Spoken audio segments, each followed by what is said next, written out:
15મી ઓગસ્ટના જિલ્લા કક્ષાનો કાર્યક્રમ અમદાવાદ ગમે ખાતે આ વખતે માંડલ તાલુકા ખાતે આયોજન થનાર છે. જે અન્વયે આયોજન અને તૈયારીના ભાગરૂપે માનનીય પોલીસ અધિક્ષક શ્રી અમદાવાદ ગમે દ્વારા આજરોજ માંડલ જે જગ્યા ઉપર કાર્યક્રમ થવાનો છે તે કોટન જીનિંગ મિલની વિઝિટ કરવામાં આવેલી, આ ઉપરાંત તૈયારીની સમીક્ષા કરવામાં આવેલી છે અને જરૂરી સૂચનો આપવામાં આવેલા છે.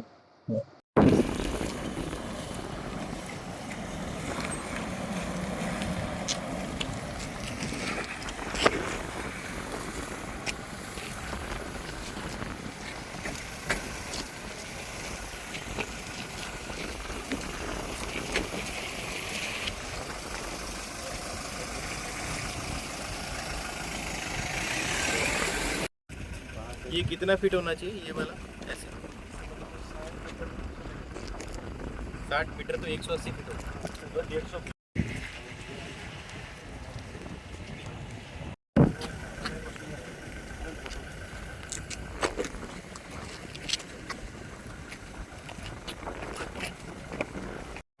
तो हम लोगों ने देखा ये कैसे परेड का ओरिएंटेशन वगैरह कैसे रखने वाले हैं. हमने सर मैंने वो पॉइंट आउट कर दिया.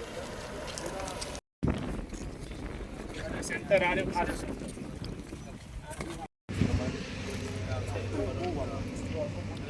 आम 125 છે, આમ 150 ફૂટ છે.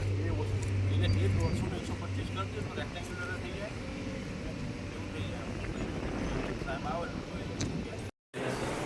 कितना सर? क्योंकि सर मैं जितना और पीछे जाऊंगा ना तो सर वेट में डालेंगे फिर भी